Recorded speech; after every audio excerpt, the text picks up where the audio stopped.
Hello and welcome to another lovely blue sky morning here in beautiful Nova Scotia. Welcome to my channel, The Optimistic Gardener. My name is Steve Farley. Well, as you can see behind me, the Rudbeckia, Black-Eyed Susan, whatever you want to call it, is still beautifully in flower. I think we're in the third week in September now, but I am busy lamenting the first frost of the autumn season. As you can see from the pictures there, I've put fleece up all around my tomatoes that still haven't all ripened, and I think I've saved quite a few of them. But as you can see from the other pictures, the flowers there, the cosmos, the incredibly non-flowering cosmos this year on that bed for some strange reason. Anyway, as you can see, telltale signs of frost damage there, the burning, the brown burning, and this dahlia behind me has that telltale darkening glossy foliage of something that's been hit by frost. Whether it's completely fatal or not, I don't know, but you know, there's no good, as I said, lamenting things that have happened and getting a sad face on for, you know, what was the last season, etc, etc. Now it's a good idea, or it's important, to keep looking ahead and keep planning ahead. Now, I did a video a few weeks ago on jobs you can be doing in September to, you know, to help you save money and look forward to next year. I thought I'd spend the day doing some of those jobs actually. One of those big jobs is dividing plants so that you can, you know, you can divide a lot of your herbaceous perennials to make 1, 2, 3, 4, 5 more plants than that you had originally. Sometimes it's outgrown its space. Sometimes it's just not in the right position, and I've done a lot of that, looking and taking notes this year, and I thought I'd take the chance on some of them, not all of the plants that I'm going to move, and do that today. Now, I've got a prime place to move lots of those plants up in the orchard, where I've got all this new garden that I need to plant up. So I thought I'd take you through a few of those dividing and showing you how I divide the herbaceous perennials, and how you don't have to be too worried about that division process. A lot of people, you know, get really anxious about, oh, I'm splitting the plant and I'm digging into it and it's going to die. Well, I'll show you that it's not that difficult, and you don't have to be too worried, and it's an absolutely fantastic and easy way of getting more plants, and especially the, you know, your favourite plants, and dotting them around the garden. Let's get on with it, shall we?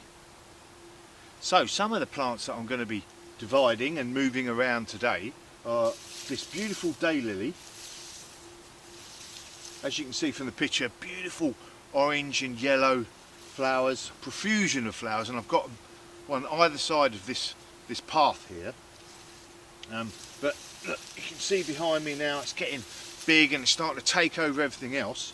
So I'm going to dig this out and split it into 4 or 5 plants, and then move a few of them over to the bed, and then replace them again, because I like them as this sentinel either side of this path, but not so big. I've got this liatris, on the side here now that have self-seeding profusely all over this part of the garden. So there's one here, and I'm going to take a few more. I'm going to move those, quite a few of those, over into the orchard. And obviously the Rudbeckia, I'm not going to do the Rudbeckia this time of year. Well, I might take a few, we'll see. But as you can see behind me, I've got lots of them there, and I may move a few of those over now, but probably more likely in spring. Right, so this hasn't outgrown its space. This is more, I don't like where it is.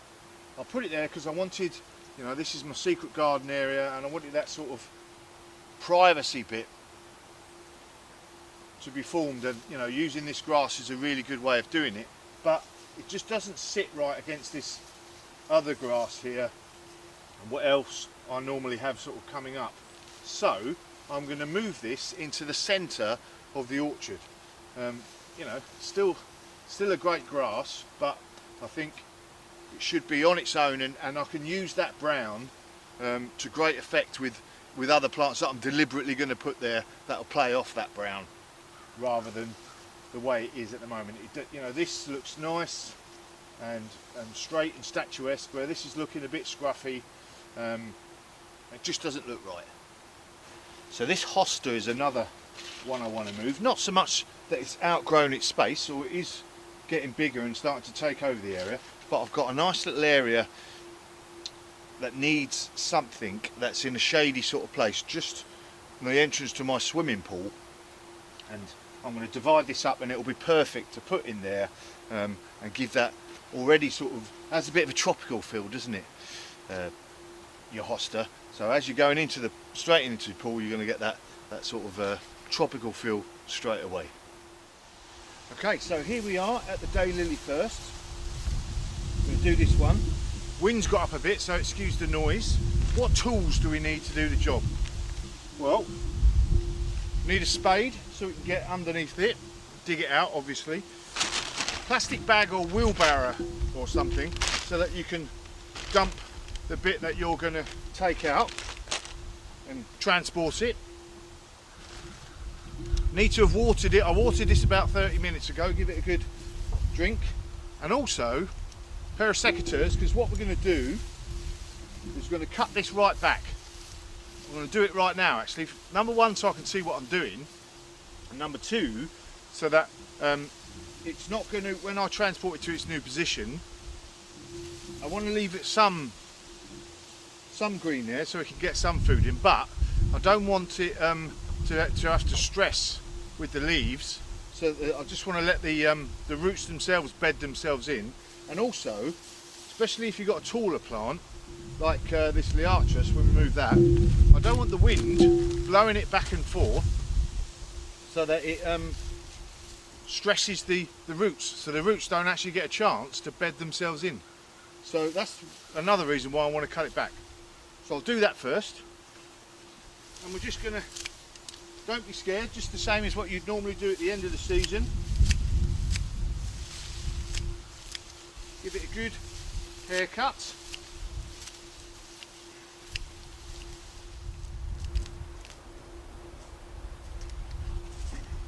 See, now giving this a haircut, I actually remember I planted this as 3 distinct different sets.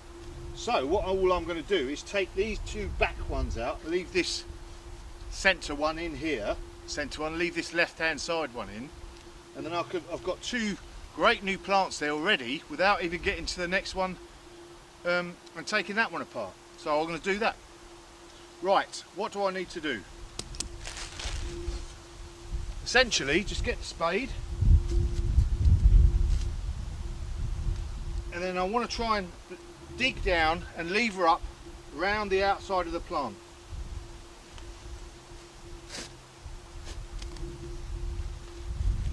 And as you go round, just lever it up.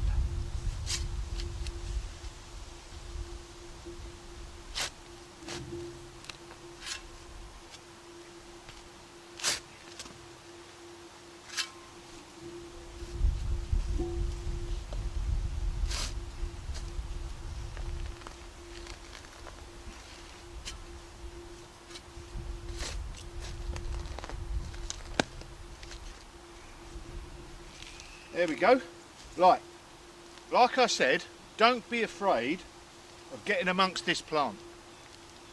Now actually, what I could do, and what I'll be showing you in the next one, is I could actually split that into straight down the middle.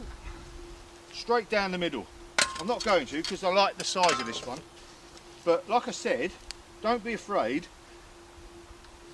The daylily and the hosta that I'm going to do later, I'm going to say they're about the 2 most bulletproof of the plants you can have in your garden.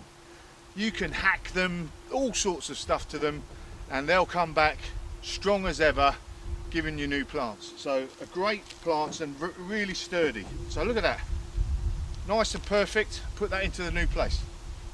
Right, I'm going to do this one, and then we'll have a look, and then I'll dig the other one out, and then we'll have a look at how we're going to split that daylily.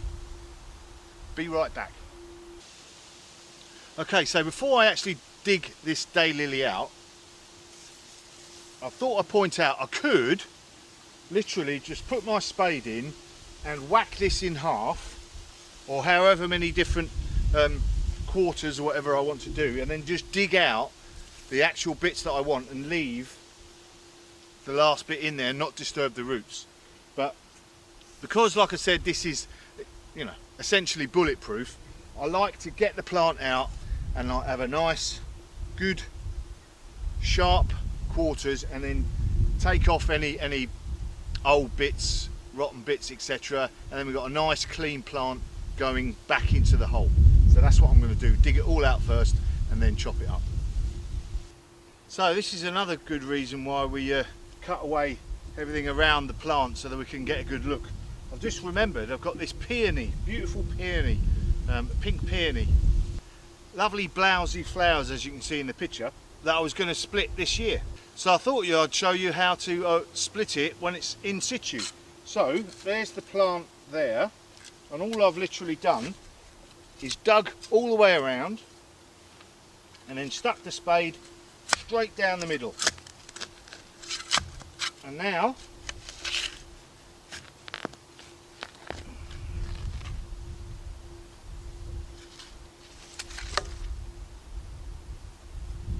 levered that out, and now we've got two beautiful peonies.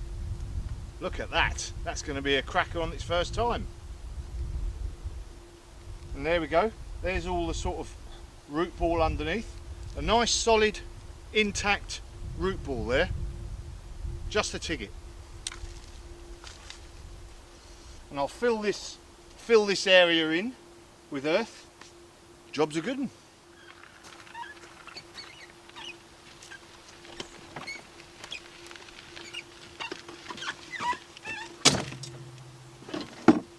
So here we are, up in the orchard area, still developing it. Path's not complete, but I feel like it's gardener's Christmas. So,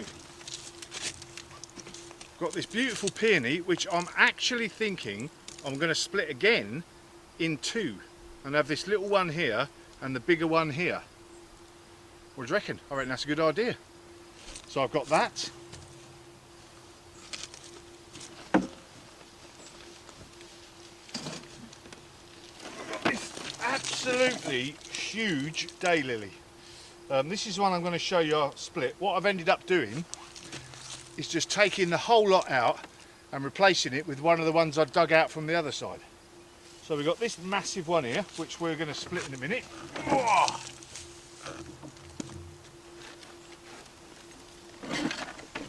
Couple of small Liatris.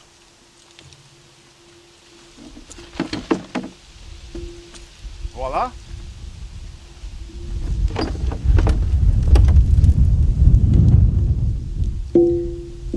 Picked out this small hosta as well. I'm going to split that in a couple of times.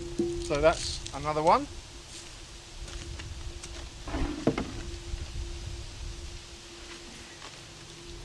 Another Liatris, I'm going to split that into 2 or 3. So, from like half an hour's work, I've got myself at least 10 new plants. Nice one. Right, so let's have a look at this daylily, and I'll show you how to easily split it. Here we go then, we've got this massive daylily here, and all I'm going to do is get my spade right down the middle and see if I can get my foot through it. Whoa. Maybe not.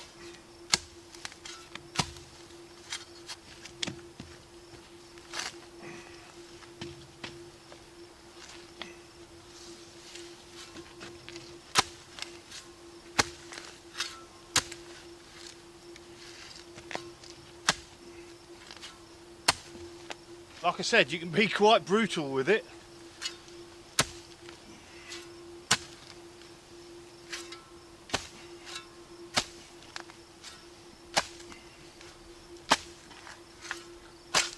Whoa. There we go. That's one half. Now I can get in amongst this a bit better now.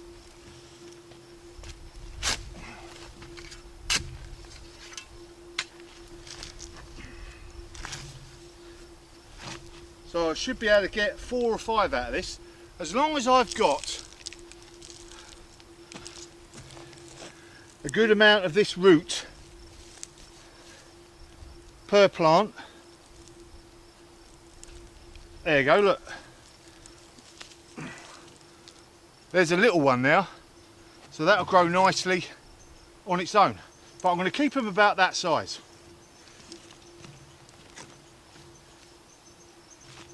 And I've got just the place either side of this path here going up to what's going to be a little seating area. I've already dug the hole, put the plant in, and get rid of any straggly bits, backfill it,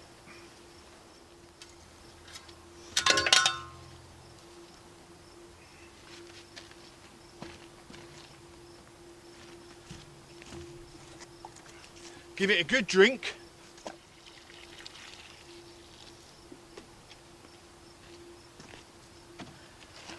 Right, I'm going to carry on, do all the rest, and then we'll come back and we'll have a quick tour and show you the difference that we can make. And I've already, like I said, it's like gardener's Christmas. All these presents I've suddenly got. So let me get on with it and we'll come back. So there we go, job done. There's a couple of the daylilies that I've put in. Behind that's going to be the grass, that grass I showed you earlier. I've not done it now, thought I'd just get on with what we've got. And what else have we got? So here is the peony. That'll be nice, some nice early season pink stuff. Obviously there's a lot of border still to go to fill. The other peony is gone in that border over there, the beautiful sort of pinks and purples border as I call it. And that'll set in again nicely, some early season pink in amongst that border. Liatris, I've put some liatris in that border. I've put some liatris just at the behind you, just at the entrance to what will be another seated area to look down over the garden. So that'll be nice, those tall spires of the liatris sitting either side of that patio later on next year. And obviously the 2 original daylilies that I put in there, and I've also got another daylily that I put in where the pond is going to be. So lots and lots, and as you can see, what could be a really expensive endeavour, you know, planting up an area like this is becoming cheaper by the minute, because I'm just looking around. Right, I can split that, put that there, and that just helps you start off your new garden. So I hope you found this useful. If you did and you haven't subscribed, please click subscribe. Other than that, all I can say is time for a cup of tea, job's a good one. Oh, don't forget to water them.